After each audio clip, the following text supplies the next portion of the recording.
there's been a lot of hype around the particular device in the online marketplace here in the Philippines. Pag pumunta ka ng Green Hills, ng Carousel at ng kahit anong lugar that buys and sells phones, you'll know what I'm talking about. Yes, it's finally here, guys. I'm Gino Aralio and this is Kalikat Philippines, and today we're going to check out the Galaxy S10-5G.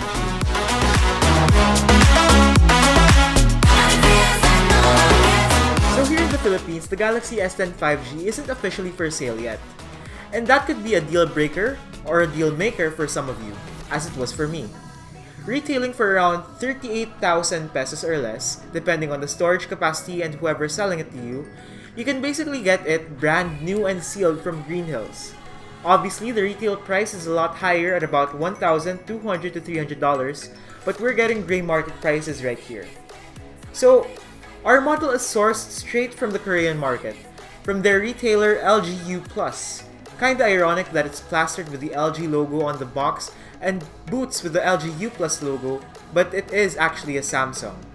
Out of the box, you get the device itself, the regular AKG earphones, which they say are better than the ones included with the S9. A very surprising inclusion is also a Type-C to C cable, and a 20-watt fast-charging power adapter. So apparently, this is the very first mobile device Samsung has bundled with a Type-C to C cable and a Type-C power adapter as well. So it looks like they're finally fully embracing the Type-C lifestyle. So, ano nga ba advantage ng Type-C sa di nakakaalam? Well, reversible siya, so pwede mo naman ikabit paharap o palikod. Mabilis din charging current na pwede dumaan, so ibig sabihin kung may kasama to na fast charging adapter, dapat talaga mas mabilis siya mag-charge. The power adapter is faster than the regular one included with the S10, charging at 25 watts as opposed to the older 15 watts. In my testing, it really does charge faster than, say, my old Galaxy S9 Plus, which has a significantly smaller battery at about 3500 mAh. So, let's talk specs. It comes with a large and very Samsung-esque color vibrant screen that measures 6.7 inches. So, malaki siya, guys. Mas malaki pa sa S10 Plus na 6.4 inches lang. So at 502 pixels per inch, this makes it one of the best screens in the market by far. Siguro the only screen na mas gaganda pa dito might be the OnePlus 7 Plus, na siya lang yung katangi-tanging screen na 120Hz ngayon. So, tignan natin later how the performance is. So it also has an in-screen fingerprint reader. It uses ultrasonic waves to figure out the grooves in your fingers. So kumpara sa ibang phone like the P30 Pro na gumagamit ng ilaw or light sensor, ito gumagamit ng ultrasonic waves. Kakaibang technology siya at so far mukhang Samsung pa lang ang gumagamit ng gantong technology pang fingerprint scanner. Mas gusto ko siya kaysa sa optical o light reader kasi nga gumagamit siya ng ilaw sa pagbasa ng prints. And nakaka-annoy siya, lalo na pag madilim biglang ilaw yung parte ng screen ng malakas para lang mabasa mo yung fingerprint mo. Good call to for Samsung if you ask me. So, the only major issue is that not all screen protectors work on it. May ibang gumagana at may ibang hindi. So, special screen protector lang talaga need mo dito. Also, medyo mataas yung fingerprint scanner. Di siya sakto sa mahuhulugan ng thumb mo pag ginamit mo. But for me, the trade-off is worth it naman. Small things, but you'll eventually get used to it, and I'm pretty sure it won't be a huge nuisance to a lot of you guys. So, let's talk battery. This has a massive one. It comes with a 4500 mAh lithium-ion battery, which is pretty much enough to face head-to-head with, say, the P30 Pro. It even has a larger battery than, say, the P30 Pro or the Note 10 Plus, which makes it a very compelling buy. Pwede nga siyang kumain ng market share ng Note 10 eh. So, cameras. Kakaiba din to. At the back, it has 4 cameras. So, the 3 ones are for different zoom modes. So it comes with 1 primary, 1 ultra-wide, and 1 zoom lens. But what is the 4th camera? So tawag nila dito time of flight sensor, basically kinopy nila yung P30 Pro. Pero sa tests namin, di naman talaga siya nakakapagpabago or sobrang nakakapagpaganda ng picture. Nice to have lang siya pero need ba? Or major difference? Hindi eh. Mas gugustuhin ko pa kung sana kung nag-offer sila ng extra zoom lens na lang. So let's talk about that time of flight sensor. Now, compared to, say, the Galaxy Note 8 or a regular flagship without one, it's really hard to tell the difference. From what we've tested versus even a mid-range phone, the time of flight sensor actually makes a marginal difference at best. Maybe it's also because software nowadays is so damn good that we can't really tell the difference between sensor depth effects and software ones.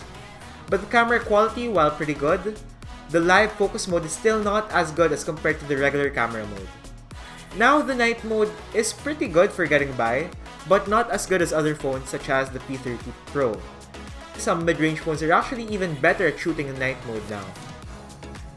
Well, it just goes to show that Google was right with software becoming infinitely better nowadays as opposed to the lenses becoming better. Compared to an iPhone XS Max, they weigh basically the same. So the S10-5G weighs at about 198 grams, which is lighter than the 208 grams of the XS Max. The build quality is of course what we'd expect from a flagship. Samsung clearly doesn't disappoint there. So the model we have is the Majestic Black. It's a really reflective type of black that looks like it's gray from afar. I would have really loved to get the Crown Silver model, but sadly it was sold out at the time of buying. I'm also not a fan of the Royal Gold. It seems like some washed out blue and yellow combination that doesn't really want to mix all that well. The build quality is premium as it should be. There are no compromises in the buttons or the camera bump, and in the box actually also includes a transparent phone case. So powering this monster of a phone, we've got the roaring 9820, the Exynos 9820. The exact same chip powering the entire S10 line from the E to the 5G. So phone chips right now are basically as fast as they can be. You won't really notice much of a difference in terms of performance among the different S10 models. But what's still really nice about the 5G model is that you get the better battery. So one of my favorite aspects with Samsung's recent flagships, starting from the S9, is that they come with dual speakers. One firing from the bottom and one firing at the earpiece. So they make media consumption one of the main things that you do on this phone such an enjoyable experience. Now the S10 5G does not have a micro SD card slot, nor a second SIM tray, which is actually quite a shame. But there is a saving grace to that story.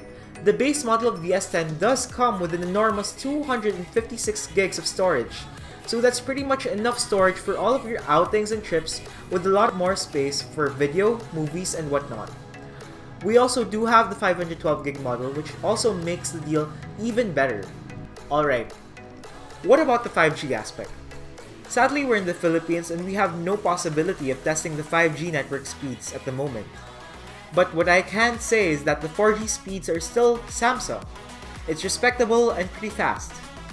Of course, that's depending on your network provider and the speed in the current area. Oh, and one thing that you want to know is that it actually still has a headphone jack. So the Note 10 already dropped it, but this model still does have it. So what is my take on this? The S10 5G has been quite a dream to use so far. I've been using it for about 3 weeks now.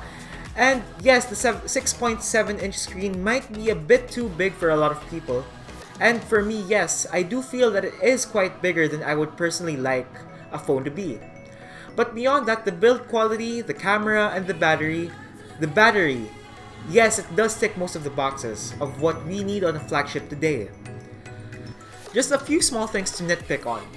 So there's no SD card slot, which is always a bummer. They also removed the pressure-sensitive home button, but they did replace it with a double or a triple tap to wake. The live focus mode on the camera could also very much be improved, but it's also not as nice as other flagships as say the P30 Pro. They also say that the 5G antenna on this thing isn't as fast as the upcoming 5G phones in the future. But I guess it's primarily for feature-proofing purposes and that Samsung wanted to be one of the first to release a 5G phone. So, let's talk about the elephant in the room. How and why did I get this for 38,000 pesos? That's for the 512GB model. That's significantly cheaper than even a brand new S10 Plus, and I got it sealed in the plastic. So yeah, that's the Galaxy S10 5G. It retails for around $1,300 depending on where you are in the world. In Korea, it's actually selling for a lot cheaper. I believe they're getting it for around $400 to $500 on contract, because carriers are actually fighting to get everyone on the 5G bandwagon. Now, this has been subject to some controversy and litigation issues, especially in Korea, but I guess more competition is always better for consumers in the long run, right? So, if you want to get this phone early and maybe even get a substantial discount, you can buy one sa mga gray market sa Green Hills and online. But beyond that, you still have to wait to get your hands on the S10-5G. But hey, you can't even use it in our market yet. So, you know, the 5G network speeds don't even have 5G networks. So maybe it's better to wait. It's up to you really. Alright guys, this is Kalikot Philippines take on the Galaxy S10 5G. Like, subscribe, and I hope to see you guys in the next video. Peace out.